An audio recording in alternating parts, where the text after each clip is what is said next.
Saludos, amada iglesia.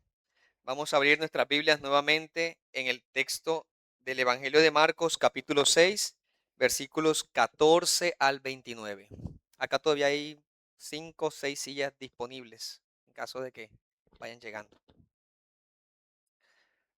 Marcos, capítulo 6, del 14 al 29.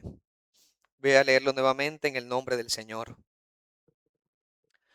Oyó el rey Herodes la fama de Jesús, porque su nombre se había hecho notorio, y dijo: Juan el Bautista ha resucitado de los muertos, y por eso actúan en él estos poderes. Otros decían: es Elías, y otros decían: es un profeta o alguno de los profetas. Al oír esto, Herodes dijo: este es Juan, el que yo decapité, que ha resucitado de los muertos. Porque el mismo Herodes había enviado y prendido a Juan, y le había encadenado en la cárcel por causa de Herodías, mujer de Felipe su hermano, pues la había tomado por mujer. Porque Juan decía a Herodes: no te es lícito tener la mujer de tu hermano. Pero Herodías le acechaba y deseaba matarle, y no podía, porque Herodes temía a Juan, sabiendo que era un varón justo y santo, y le guardaba a salvo. Y oyéndole se quedaba muy perplejo, pero le escuchaba de buena gana. Pero venido un día oportuno, en que Herodes, en la fiesta de su cumpleaños, daba una cena a sus príncipes y tribunos y a los principales de Galilea, entrando la hija de Herodías, danzó y agradó a Herodes y a los que estaban con él a la mesa. Y el rey dijo a la muchacha: pídeme lo que quieras y yo te lo daré. Y le juró: todo lo que me pidas te daré, hasta la mitad de mi reino. Saliendo ella, dijo a su madre: ¿qué pediré? Y ella le dijo: la cabeza de Juan el Bautista. Entonces ella entró prontamente al rey y pidió diciendo: quiero que ahora mismo me des en un plato la cabeza de Juan el Bautista. Y el rey se entristeció mucho, pero a causa del juramento y de los que estaban con él a la mesa, no quiso desecharla. Y enseguida el rey, enviando a uno de la guardia, mandó que fuese traída la cabeza de Juan. El guarda fue, le decapitó en la cárcel y trajo su cabeza en un plato y la dio a la muchacha. Y la muchacha la dio a su madre. Cuando oyeron esto sus discípulos, vinieron y tomaron su cuerpo y lo pusieron en un sepulcro. Amén. Acerquémonos nuevamente al Señor. Oh Dios bendito, tú inspiraste esta sabia palabra para que tu pueblo la reciba con firmeza, con valentía y con el gozo de conocer nuestra esperanza en Jesucristo. Hombres valientes que vivieron para ti y enfrentaron a este mundo de pecado. Haznos hombres valientes como nuestro bendito Jesucristo. Amén. ¿Cómo esperaríamos que fuera nuestra muerte? Si alguna vez has pensado, ¿cómo te gustaría morir? De pronto alguno diría: yo quisiera que fuese como ese misionero, si han escuchado la historia, Jim Elliot, que fue a las tribus indígenas para llevar la palabra de Dios y lo alancearon, lo mataron. Pero eso trajo que su esposa luego viniera también, predicara y hubiese muchos conversos. Uno diría: una muerte así impacta, trae salvación a toda una tribu. De pronto alguien dice: me gustaría morir acostado en una cama, rodeado de hijos y de nietos, y dando las últimas palabras de bendición a ellos, así como le pasó a Jacob, que estando en Egipto, pues pudo hacer esa bendición y morir en paz. Nuevamente, ¿cómo quisiéramos morir? Los evangelistas, Mateo, Marcos, Lucas, que son conocidos evangelistas sinópticos porque detallan o muestran historias similares, aunque hay su particularidad, ellos hablan de esta historia, pero solamente Marcos nos da más detalles de las razones de esta muerte.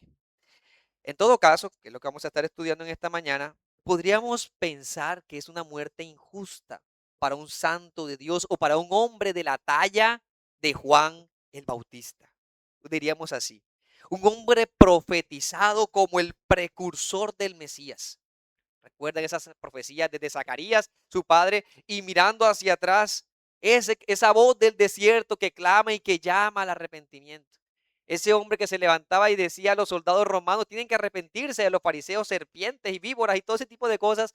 Un ministerio fuerte, de influencia, pero muere por un capricho cruel de una jovencita en medio de una fiesta. Parece indigno, pero es la descripción precisa de algo que puede ser esperado de un seguidor de Jesucristo.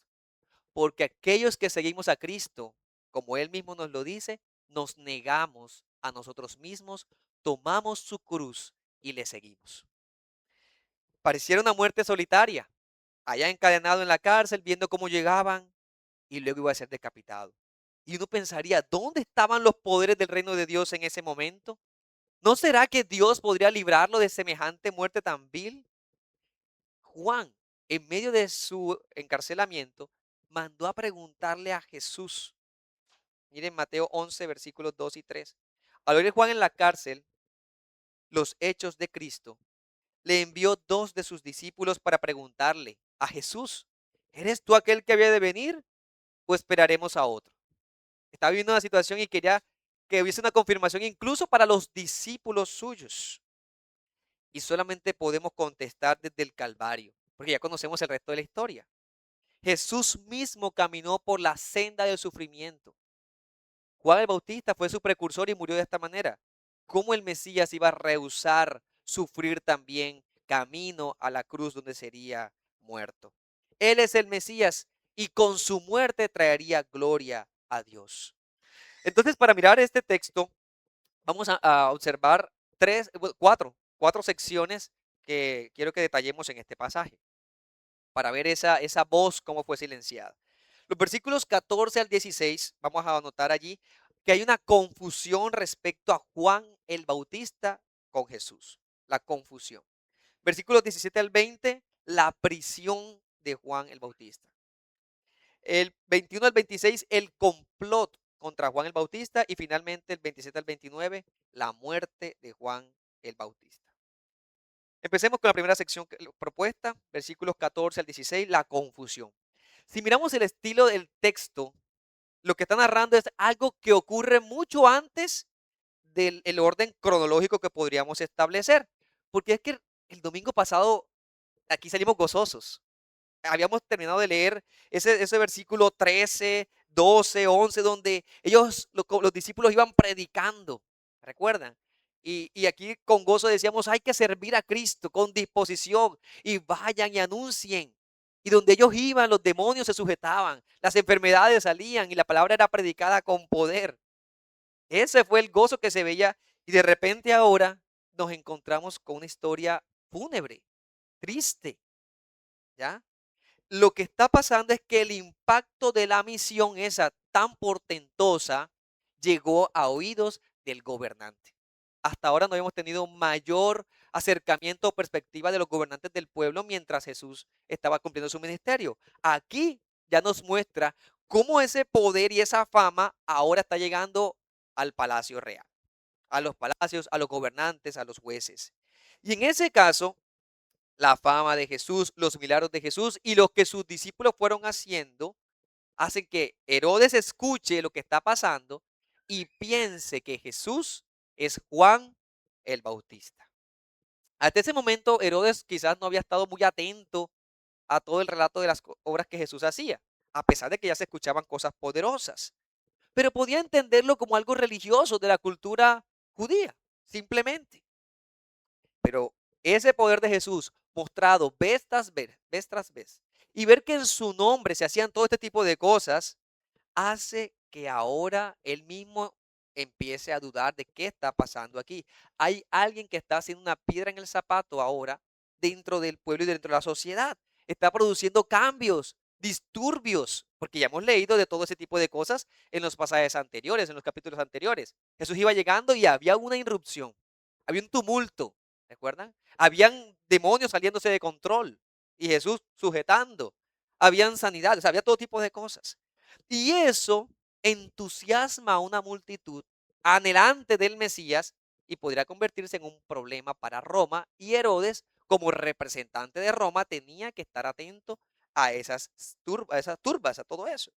Así que Herodes aquí empieza a, a interesarse por Jesús.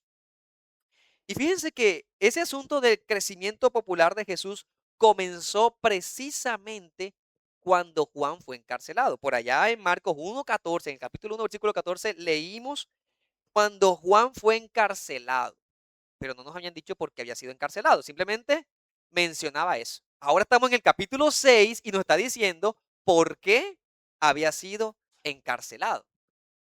Entonces, en ese momento, cuando Juan fue encarcelado, dice Marcos 1:14, entonces Jesús empezó a predicar por toda Galilea. Eso fue lo que leímos en ese entonces.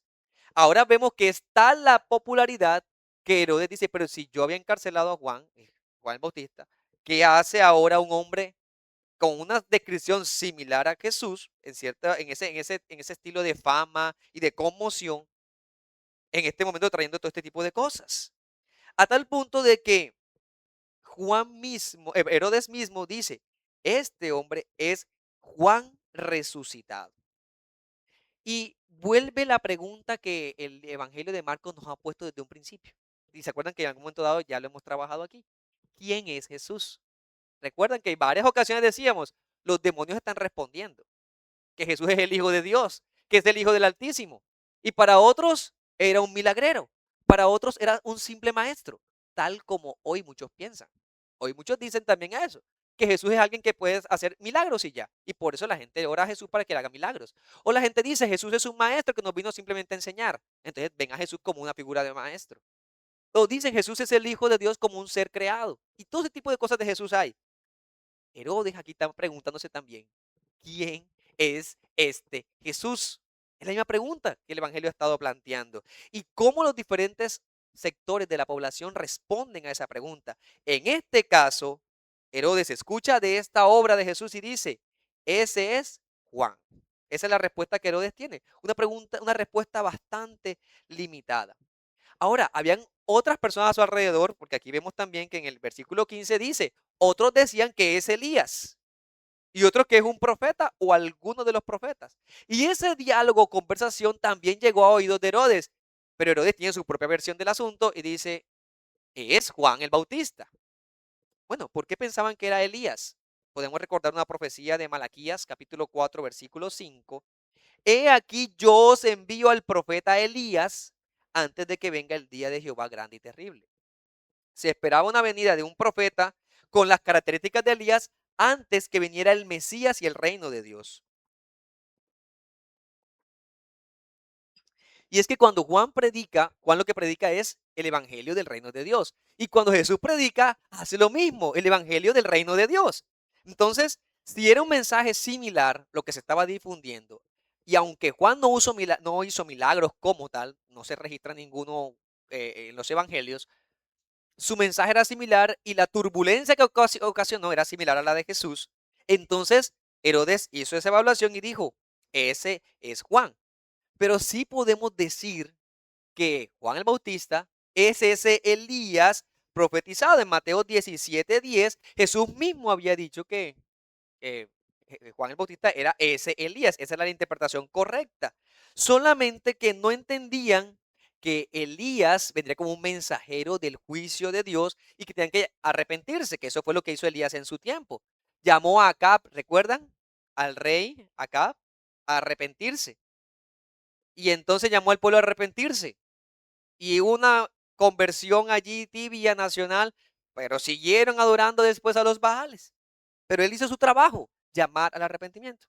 Entonces, algunos podían pensar, bueno, entonces Jesús es otro profeta y era cosa que escuchaba Herodes, ya sea un profeta de los antiguos que ha resucitado o un maestro nuevo, ya sea un maestro en Moisés, en Torah. Eso era común para la época del siglo primero, que se levantaran maestros con base en las enseñanzas de las escrituras que tenían en ese momento, ya sea de Isaías o de Jeremías, lo comparaban.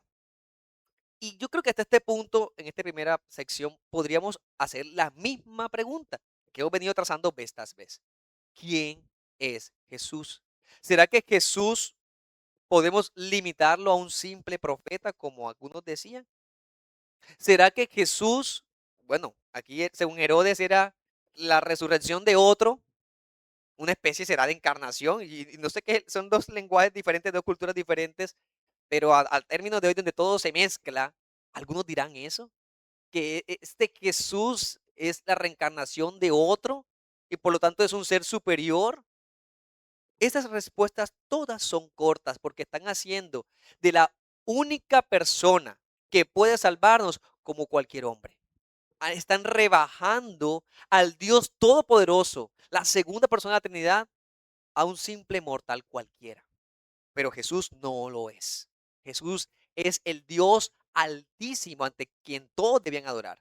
Entonces, Herodes tenía esa confusión en su mente. Y decimos, bueno, esa confusión, ¿por qué se generaba en Herodes? Y ahí es donde nos responde el texto bíblico y es el resto del pasaje.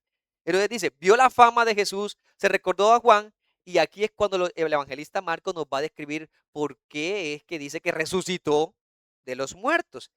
Es que yo lo decapité. Ah, es que yo vi su cabeza en una bandeja. ¿Cómo así? Que ahora se levantó otra vez. ¿Qué está pasando aquí? Entonces, vamos a entender un poco más acerca de ese encarcelamiento de Juan. Dice el versículo 17. El mismo Herodes había enviado y prendido a Juan por causa de Herodías, mujer de Felipe, su hermano. Aquí Herodes escuchó la historia y nos recuerda y nos narra esos acontecimientos. Va a ser un poco histórico. Herodes estaba en su castillo, un castillo llamado Maqueronte, Maqueronte, quedaba cerca del Mar Muerto en la región que él gobernaba, una fortaleza bastante inexpugnable para esos días. Em, Incluso hoy se puede mirar algo de eso, se puede consultar. Aquí hay algo político y familiar bien terrible y pecaminoso. Y es que tenemos que recordar la familia de los Herodes. Entonces, entendamos un poco eso. El primer Herodes que recordamos nosotros es en la época del nacimiento de Jesús, ¿cierto? ¿Recuerdan allá? En Lucas nos dice Herodes, que se llamaría Herodes el Grande, ¿ya? Ese fue el Herodes que mandó a matar a todos los niños. Ya, eso es lo que podemos recordar, ese es el papá. Ese Herodes se casó muchas veces, ¿ya? Y fue tan paranoico y tan malvado que llegó dado el tiempo, empezó a matar a todos sus hijos, a todos sus familiares. Y había un dicho que decía que estaba más a salvo un cerdo en la casa de Herodes que un hijo en su casa. Porque fue un hombre que empezó a celar de que todos los iban a matar a él, que sus hijos le iban a quitar el reino, ¿ya? De primero se casó con una mujer llamada Doris, nació su hijo Antípatro y más tarde lo asesinó. Luego se casó con otra llamada Mariamne, la Asmonea, así se llama. Tuvo dos hijos, Alejandro y Aristóbulo, y también los mató. Pero antes de matar a Aristóbulo, tuvo una hija llamada Herodías. Aquí aparece la Herodías de nuestra historia. Es esa mujer malvada que vemos todo el plan maquiavélico, que ahorita después detallaremos. Listo, tenemos a Herodías allí. Herodes el Grande nuevamente se casó con otra mujer llamada Mariamne, pero vetusiana, y tuvo a un hijo llamado Herodes Felipe. Ya aparece el Felipe que tenemos acá. Ese Felipe se casó con Herodías, su sobrina. ¿Ya? Entonces, esa iba la relación.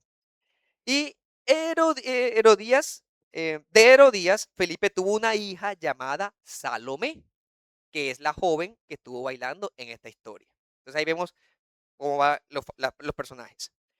Nuevamente, Herodes el Grande se casó con otra mujer llamada Maltaque y tuvo dos hijos llamados Arquelao y Herodes Antipas. Ese Herodes Antipas es el de nuestra historia. Es el Herodes que estamos describiendo aquí, que escuchó la fama de Jesús y pensaba que era Juan el Bautista. ¿Ya? Ahora, ¿qué pasó con Herodes Antipas? Él era gobernador de Galilea y de Perea, dos regiones allí en esa región de Palestina, y fue entonces quien le quitó a su hermano Felipe a Herodías. Entonces, este Herodes Antipas, al principio, vio a esta mujer, que era esposa de su hermano, ella, entre los dos hubo esa atracción terrible, pero es que el problema con Felipe es que Herodes Felipe no tenía tierras, no tenía título, y esta mujer vio en Antipas un hombre con tierra, con título, y por eso lo sigue, ¿ya? De tal manera que ahora estos dos, tanto Herodes Antipas como Herodías, están viviendo en una relación evidentemente adúltera, ¿ya? Adúltera porque ella estaba casada con su hermano y él la había persuadido. ¿Listo? Ese matrimonio adúltero es el que Juan el Bautista reprende públicamente. Yo creo que sería algo que hoy nadie aconsejaría a un predicador del evangelio. Acercarnos al presidente, acercarnos a los diputados, acercarnos al alcalde y decirle usted es un adúltero, ¿ya? Porque somos muy políticos, ¿verdad? Muy tratando de tratar a las personas con cuidado para que no se desanimen del evangelio, ¿ya? Pero Juan el Bautista, hablándole a todos, así como le habló a los fariseos, así como le habló a los soldados, le habló a Herodes Antipas y le dijo, tú no puedes tener, estás en una relación adúltera. Y eso provocaba en Herodes enojo, eventualmente. Pero también dice aquí el texto que le temía y le respetaba, porque sabía que Juan era un hombre justo, santo. Sabía que lo que estaba diciendo era cierto, pero sabía que era un hombre íntegro, ¿ya? No obstante, esta mujer Herodías tenía una actitud completamente diferente. Herodías, que había abandonado a su marido, que ahora estaba con Antipas, estaba decidido a eliminar a Juan. No quería a nadie que hablara en contra de su vida pecaminosa, ¿ya? No querían soportar la vergüenza de que este hombre santo y justo los estuviese denunciando. Ese es el peor castigo que podría ella experimentar, recibir, que lo estén denigrando, aunque estaban hablando la verdad del Señor en este caso porque ya había adulterado. Mientras que Herodes sentía la culpa y la vergüenza, y eso hacía que no quisiera tocar a Juan, Herodías lo tomaba era por el lado de una ira malvada, maliciosa. Y entonces, ¿qué hace Herodes? Arresta a Juan el Bautista, y de alguna manera ese arresto, primero, bueno, con los evangelios sinópticos dice que Herodes era quien quería arrestarlo, pero acá vemos ahora, Marcos nos dice que era Herodías quien estaba más ensañada. Entonces, el arresto, listo, lo tenemos en la cárcel, pero también es una manera de proteger a Juan, porque Herodías le acechaba. Esa palabra acechaba es importante allí. Buscaba todas las maneras de hacerle daño, de destruirlo.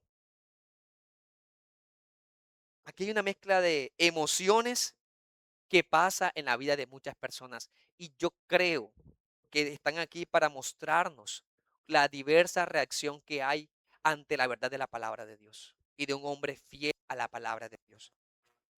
Voy a mencionar a un hombre de apellido Boswell que tenía un diario en Londres. Un comentarista toma esta ilustración y dice, este hombre asistía a la iglesia, participaba del culto, pero al mismo tiempo planeaba cómo encontrarse con una prostituta en las calles de Londres esa misma tarde.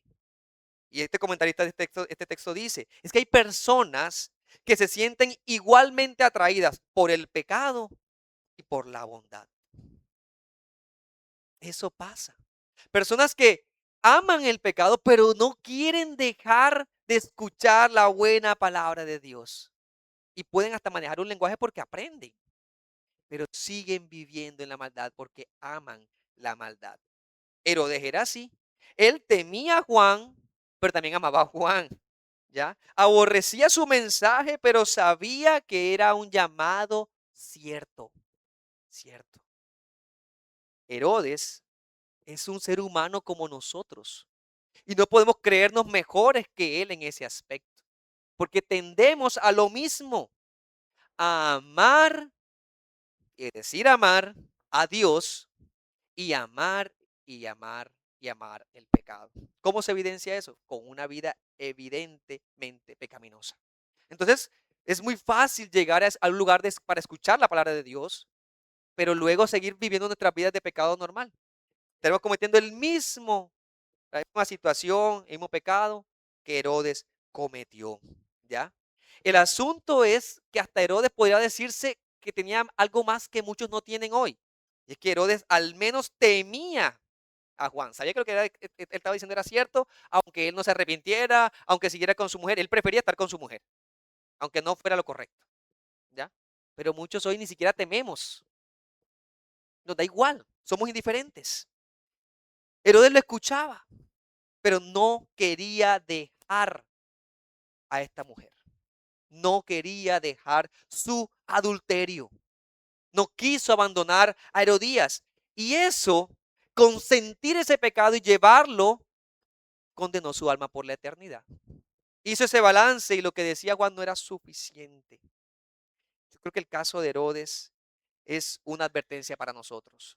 Y de Herodes, y tenemos otros casos más de otros gobernantes. Porque si usted lee el libro de los Hechos, con el ministerio de Pablo, hay dos gobernantes más que Pablo les predicó, a Félix y a Herodes Agripa.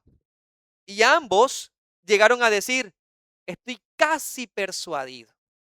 Estoy temblando cuando Pablo habló del evangelio, del juicio, de la fornicación. Todo eso lo hizo Pablo también. Estoy casi persuadido. ¿Y cómo llegó el mensaje del evangelio a Félix y Agripa? Con un Pablo encarcelado. Acá tenemos a Juan encarcelado. ¿Ve? Dios usa muchas cosas para llevar su mensaje. Pero también estos hombres que escuchan ese mensaje simplemente resisten. ¿Por qué? Porque prefieren amar su vida de pecado. ¿No estará pasando lo mismo contigo? ¿No estará pasando que te estás reservando para ti un vicio favorito? ¿Un pecado que tienes amañado en tu corazón y que se interpone entre tú y Dios y tu salud eterna? Debes examinarte. Debes examinarte hasta darte cuenta que no hay ninguna concupiscencia, ningún atisbo de pecado allí que estés acariciando.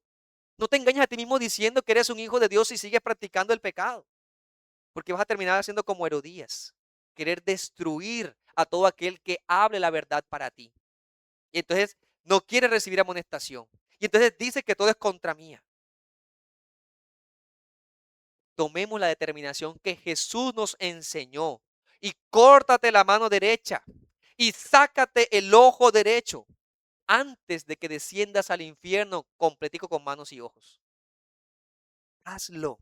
No te contentes con ir y admirar a los predicadores en la congregación y decir, wow, qué bien predica. O decir, este pastor o este predicador es tan famoso y cómo llega a muchas personas. No te conformes con ello o con escuchar sus sermones.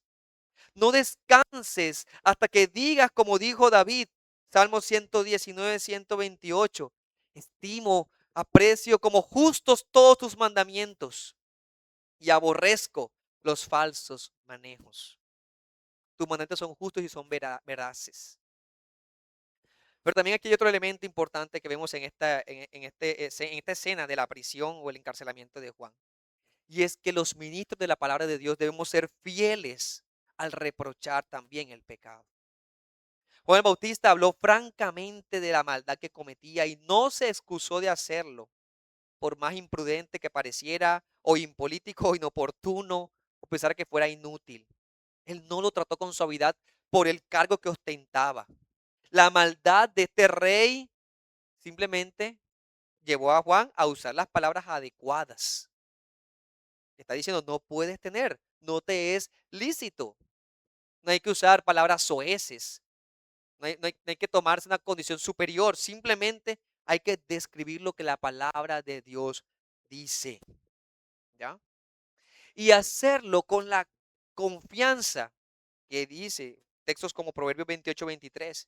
El que reconviene a un hombre encontrará después favor en él que el que lo lisonjea con palabras. Decimos que amamos a las personas, que valoramos quiénes son, que valoramos porque sin Cristo están perdidos. Vamos a exhortarle y que se exprese ese amor evidente. Esa debe ser nuestra actitud. Un amor evidente. Porque si esa persona se arrepiente, recibirás gran favor. Porque la persona se dará cuenta, como Natán le ayudó a David, a ver, David le dijo, he pecado. Tienes razón, yo he pecado. Es mejor que el que lisonjea con palabras, el que nunca dice nada malo, el que siempre lo trata bonito. Pero también vemos que el carácter de los hombres, ¿cuál va a ser? Un hombre sin Cristo va a odiar a aquel que lo exhorta. Eso no es lo que debe ocurrir en el pueblo de Dios. En el pueblo de Dios que entiende la importancia de la disciplina eclesiástica. No rehuye cuando alguien lo amonesta. No rehuye. El pueblo de Dios recibe y soporta el agravio si es un agravio. Si siente que no lo hizo de la mejor manera. Si siente que fue sin amor. Pero por ser hijo de Dios va a decir, mi Dios está hablándome. Mi Dios está exhortándome. voy a tomarme el tiempo de analizar en oración lo que me acaban de decir. Y no tomar enseguida la represalia, el enojo ni la venganza. Porque quien hace eso llamándose cristiano está comportándose como Herodías, como Herodes, que no soportan escuchar una exhortación en su contra. No, hermanos, no podemos caer en ello, en la raíz de amargura, porque aquí deja ver hasta dónde nuestro corazón podría llegar con la amargura, hasta dónde puede hacer mucho daño. Aquí nos muestra una mujer amargada, ¿cierto? El caso de Herodías, al extremo, ¿ya? Y así como la palabra de Dios nos dice que una buena mujer virtuosa es corona de su marido, ¿cierto? Una mujer mala es carcoma de sus huesos, ¿cierto? Lo puede destruir. Bueno, los rabinos judíos tenían un dicho al respecto y decían que una buena mujer podía casarse con un mal hombre y ayudarlo a ser bueno. Pero decían que un buen hombre nunca debía casarse con una mala mujer. Era lo que ellos decían, porque decían que ella lo que va a hacer es arrastrarla. La mujer atrapa el corazón de los hombres. Eso es una realidad, ¿ya? Y aunque que Herodes admiraba a Juan, por esta manipulación, que ahora es lo que vamos a continuar, vemos arrastrada por esta mujer, lo llevó a condenarlo y darle muerte. Nos deja ver entonces en tercera sección la oportunidad del complot que se desarrolló contra Juan el Bautista.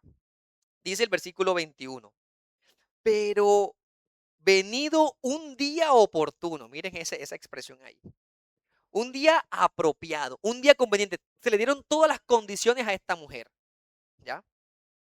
Había un banquete, había una fiesta, un cumpleaños, el cumpleaños de Herodes, y entonces están todos los cortesanos, están todos los más grandes de esa región, los magnates, era ostentoso, los jefes del ejército, la aristocracia, todos los más elevados. Y pues Herodes eventualmente hace su fiesta, hay un baile, pero noten el bajo o lo bajo que llegaron en el pecado estas mujeres, porque ahora vemos a la hija de Herodías llamada Salomé, recuerden que narraba la historia, bailando en una fiesta así. Hermanos, eso culturalmente estaba mal visto. Las que bailaban así, esos bailes para exhibirse, eran las prostitutas, no una princesa de sangre real. No debía serlo. Ella se estaba como degradando, pero eso no importó hasta ese punto, a tal punto de aprovechar, ganarse el corazón del rey y el favor de este hombre, ¿ya? Y da a entender que la mamá también la animó a hacerlo, a participar en ello. Él se mostró complacido y hasta le ofrece una recompensa, ¿ya? Le ofrece una recompensa. Pídeme lo que quieras. No podemos olvidar que ellos estaban de todas formas bajo el imperio romano. Se llamaban rey Herodes, pero honestamente tenía un cargo muy inferior porque estaba bajo el dominio del emperador. No pensemos en eso.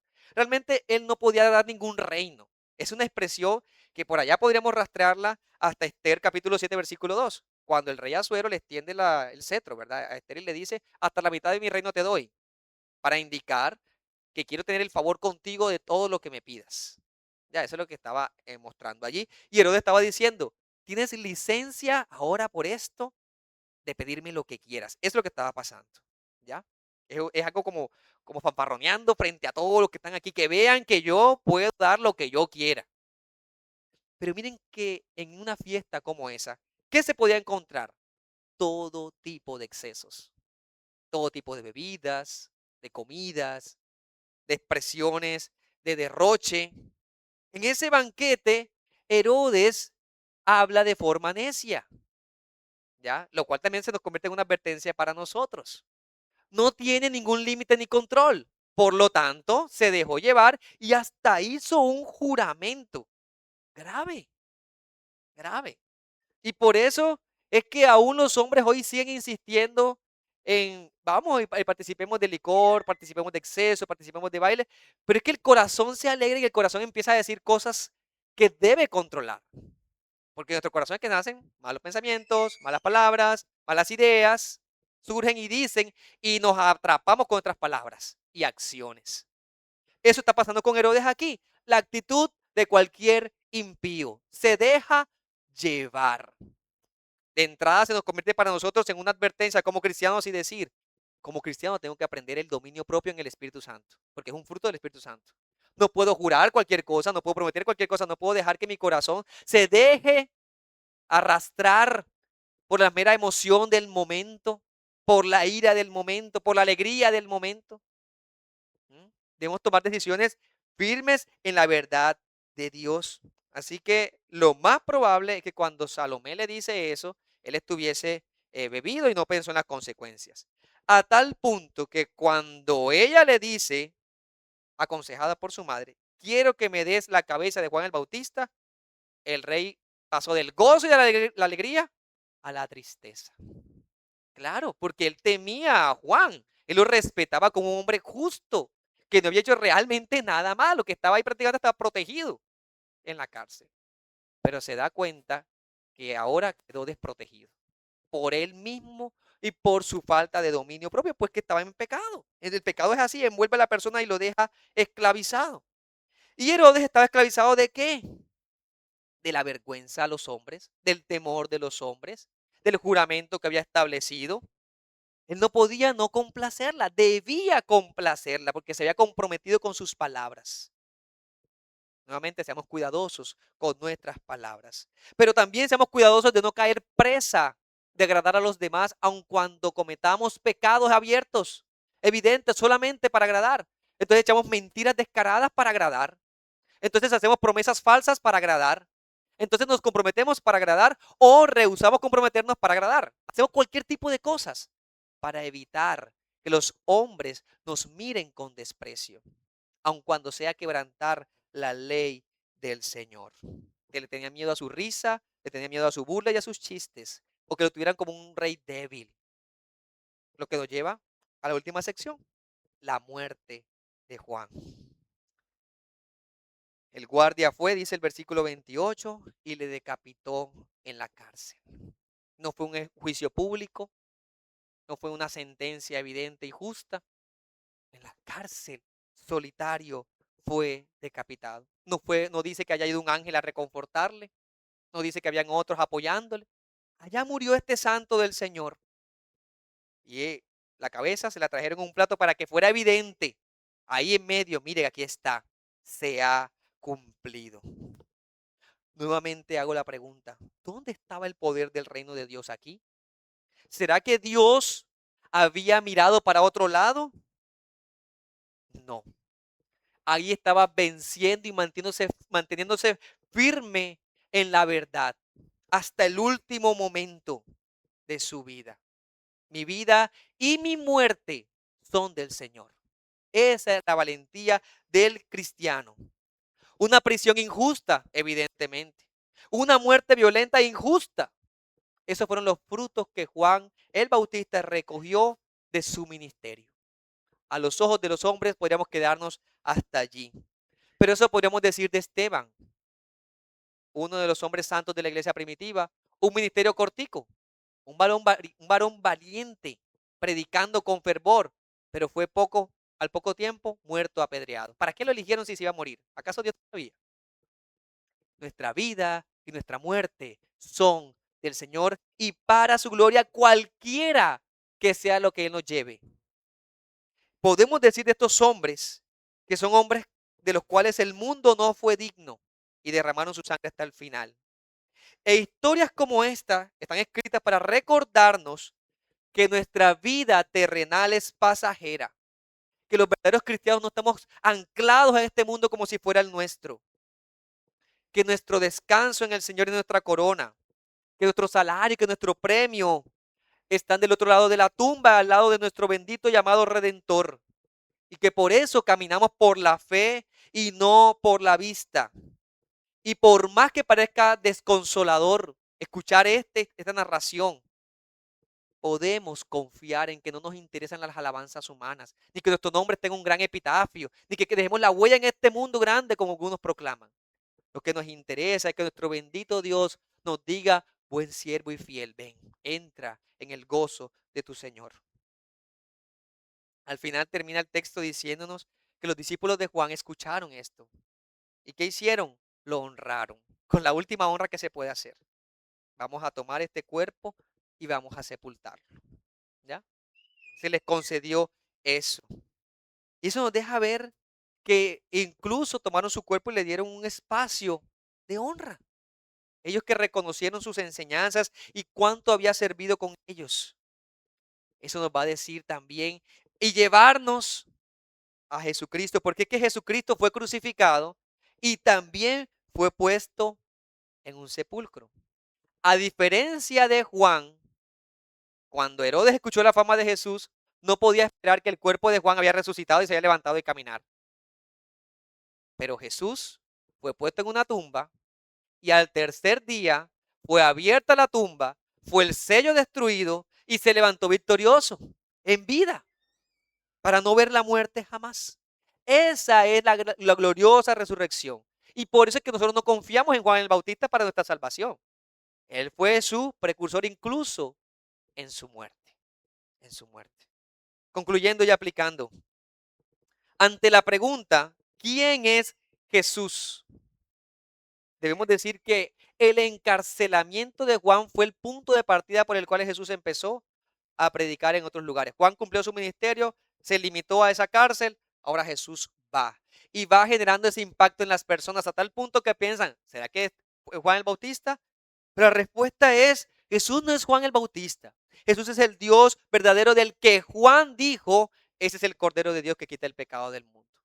Juan señaló a Jesús y su muerte señalaría cómo terminaría su ministerio.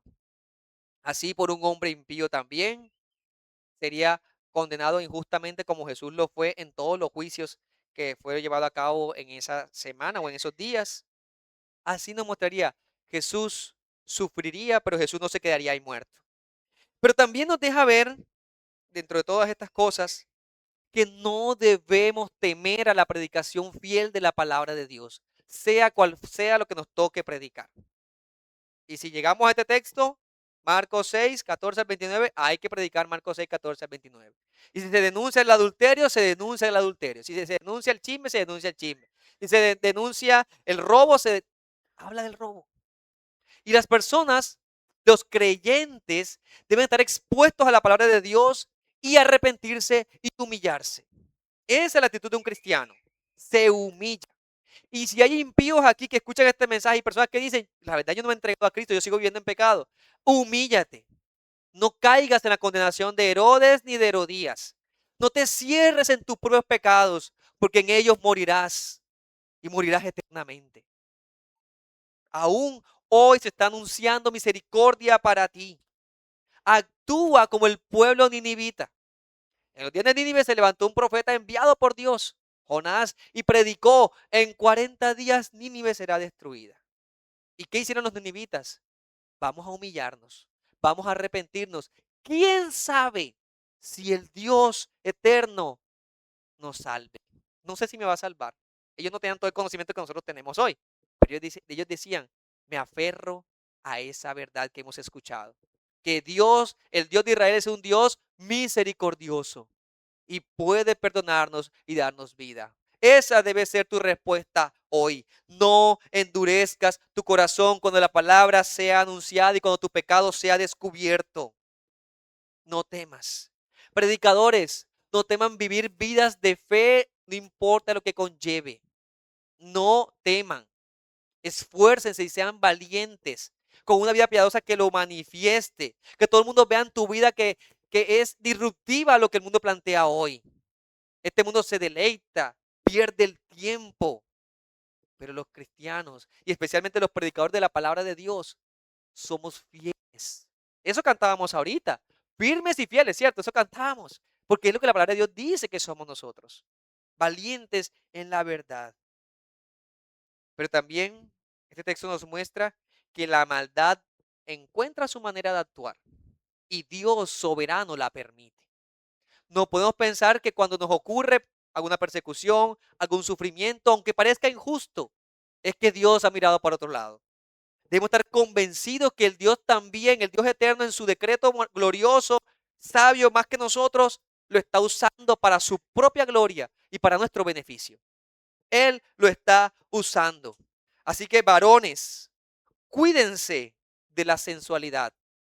Cuídense de ser atrapados por la mujer que mira de forma lujuriosa, que viste de forma tal, porque está haciendo llevándote a la destrucción, como dice el libro de Proverbios. Pecado propio de mujeres que no se conforman con la piedad. Y mujeres, guarden sus corazones de toda amargura, de todo rencor y de toda manipulación. No manipulen a sus esposos. No usen la malicia de su corazón en contra de ellos. Deshonran a Dios.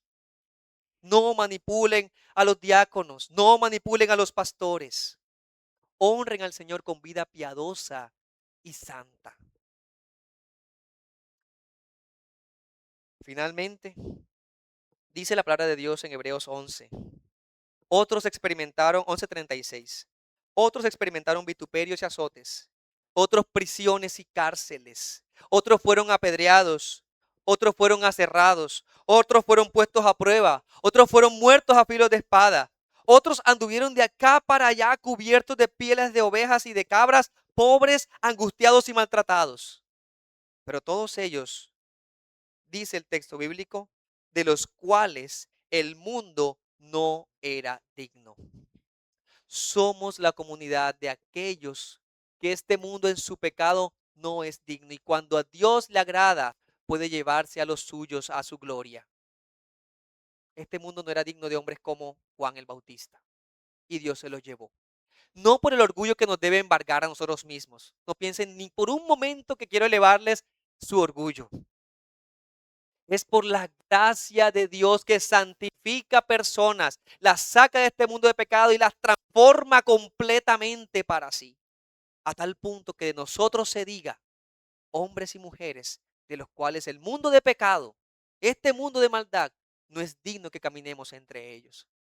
Y saben, hermanos, amados hermanos, que llegará el día donde ningún hombre que viva en el pecado, ninguna mujer que viva en el pecado, entrará en la gloria eterna.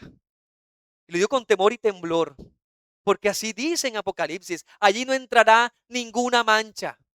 En la acción gloriosa no entrará nada pecaminoso, porque Dios mismo cubrirá a todos aquellos que confían en Él. Así que hoy nuevamente hago el llamado y el ruego de parte de Dios. Confiemos en Jesucristo, el gran Salvador, y Él, amplio en perdonar, nos dará libre acceso a la presencia del Padre. Vamos a orar. Oh Señor, grande y misericordioso eres tú. Puede que en ese entonces la voz de este que clamaba en el desierto y llamaba al arrepentimiento y llamaba a la preparación fue silenciada por este hombre malvado, por esta mujer malvada, por esta hija malvada y todo ese complot. Pero hoy son testimonio vivo de que no debemos apesadumbrarnos cuando vemos que algo así acontece en medio nuestro. Así que nuestro corazón que está triste encuentra gran consuelo en el sabio y providente Dios que usó este texto y que usa este texto, su palabra inspirada, para hablarnos a nosotros hoy creyentes de este siglo, para batallar en contra de un mundo de maldad, no con la fuerza, no con armas físicas, sino con tu palabra, con tu verdad, con tu evangelio glorioso que salva. Ayúdanos a que nuestras vidas sean evidentes en piedad y en santidad.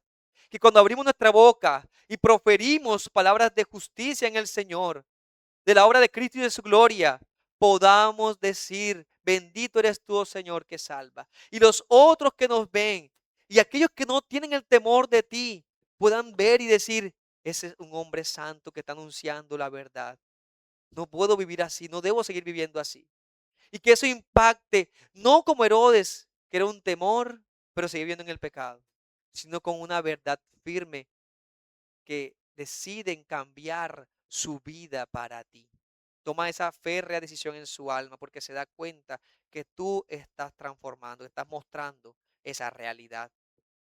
Ayúdanos a ser el pueblo de la palabra, el pueblo que predica, el pueblo que se guarda del pecado, el pueblo que ama vivir conforme a su Señor, fiel hasta la muerte. Que no seamos niños fluctuantes, que no sabemos si moriremos en ti, que no estamos seguros del mañana en la fe. Que seamos niños firmes, que digamos, el Señor me sostiene y camino en la fe del Salvador. Oh Dios, obra en nosotros con tal firmeza y certeza que seamos un pueblo santo y bendito para tu gloria. Para que tú y solo tú seas exaltado en cómo nos has sacado de nuestra propia muerte espiritual y del lodazal en el cual estábamos para traernos a ti. Y que nada en este mundo sea comparable contigo. Que tengamos que dudar qué haremos, sino que podamos, como dijo Jesús, negarnos a nosotros mismos. Que podamos nosotros determinar en nuestro corazón no amar a este mundo ni las cosas de este mundo, sino amarte a ti, oh Padre. Sigue obrando en nosotros para gloria de tu nombre. Amén. El Señor bendiga su palabra.